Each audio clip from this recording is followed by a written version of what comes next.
मेरी प्यारी आँप, हेर्दा हेर्दै हामीले लभ गरेको पनि 15 वर्ष भएछ।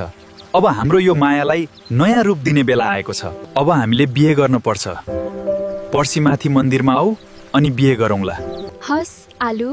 हामी फलफुल खानदानको भएर त्यो जाबो तरकारी खानदानसँग, त्यो पनि कुहिएको आलुसँग बिहे गर्छु भन्न लाज लाग्दैन तँलाई? तेरो लागि एउटा राम्रो अस्ट्रेलियाको पिआरवाला हाम्रै फलफुल खानदानको केटा स्याउ खोज्देको छु। बिहे गर्न पर्छ अब, अनि अस्ट्रेलिया जान पाउँछिस्? म त्यो आलुलाई साइड लगाएर स्याउसँग नै बिहे गर्छु।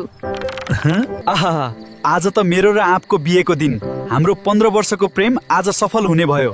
उनलाई कल गरेर मन्दिरमा बोलाउनु पर्यो।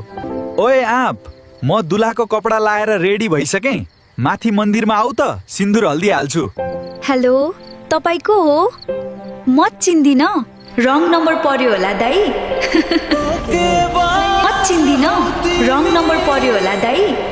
धोकेबाज हो तिमी।